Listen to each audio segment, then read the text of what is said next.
Anita Rani made a bold and unforgettable statement during London Fashion Week when she attended the Raw Mango show, stepping far outside the familiar, down-to-earth image she has cultivated over the years on Countryfile. The long-running BBC program, which celebrates rural life, farming, wildlife, and the British countryside, often sees presenters like Anita dressed in practical, weather-resistant clothing, think sturdy boots, tweed jackets, waterproofs, and layers suited to muddy fields or windy hillsides.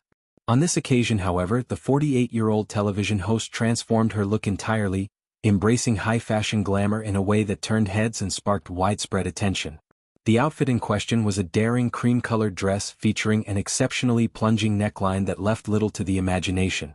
Adding to its dramatic flair was a contrasting black ruffled detail around the neck, creating a striking visual contrast between the soft, elegant cream fabric and the bold, textured black accent.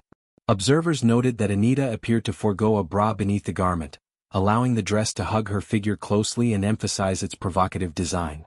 This choice aligned perfectly with the avant-garde spirit often found at London Fashion Week, where designers push boundaries and celebrities experiment with riskier styles away from everyday norms.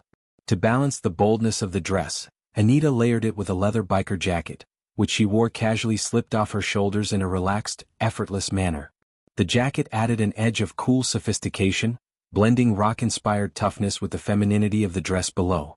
She shielded her eyes with a pair of stylish sunglasses, giving her an air of mystery and confidence as she posed for photographs outside the venue.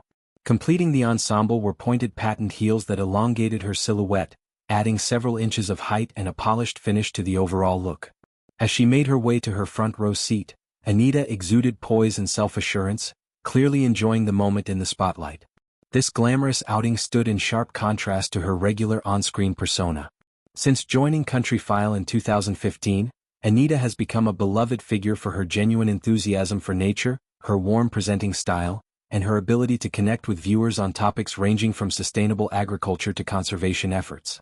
She has trudged through rain-soaked farms, interviewed shepherds in remote valleys, and highlighted the challenges facing rural communities, all while dressed in attire that prioritizes function over fashion. The shift to a high-fashion event underscored her versatility as a public figure, demonstrating that she can seamlessly transition from muddy boots to designer heels without missing a beat. Beyond the fashion itself, Anita's presence at the show came amid ongoing discussions she had recently sparked in the media. She had publicly shared her views on the casting of actor Jacob Elordi as Heathcliff in an upcoming adaptation of Emily Bronte's Wuthering Heights. Anita argued passionately that Heathcliff, the brooding anti-hero at the heart of the novel, was intended by Bronte to be a non-white character.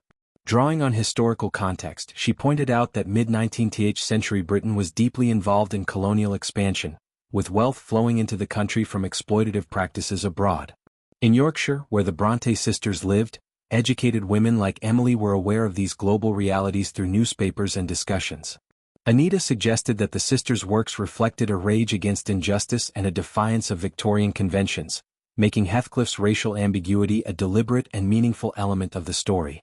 She emphasized descriptions in the original text, such as references to Heathcliff's dark-skinned appearance, gypsy aspect and black eyes, while also noting moments where his face is described as pale.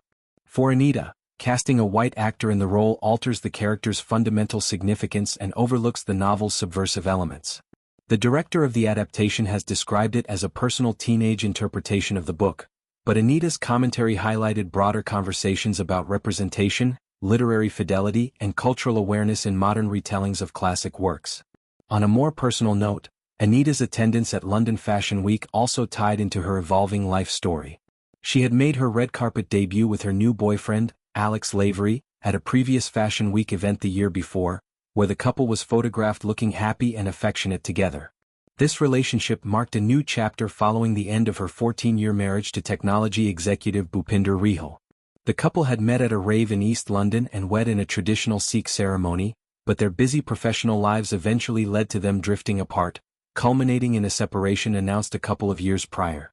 In interviews since the split, Anita has spoken openly about rediscovering herself in her 40s. She described feeling a sense of freedom and excitement about entering what she calls Chapter 2 of her life, focusing on her own desires, personal growth, and independence. Raised in Bradford, West Yorkshire, by an Indian-born Hindu father and an Indian-born Sikh mother, Anita has reflected on how her upbringing shaped her values. Divorce carried a heavy stigma in her family and cultural background, often viewed as a serious transgression, which made her decision difficult to discuss at first. Yet she chose to share her experiences candidly, aiming to be accountable only to herself and to inspire others navigating similar transitions. Her journey, from a grounded Countryfile presenter to a confident figure embracing daring fashion and new romance, illustrates resilience, adaptability, and a refusal to be confined by expectations. At London Fashion Week, Anita Rani not only showcased a stunning outfit but also embodied a woman fully stepping into her next phase with style, conviction, and unapologetic flair.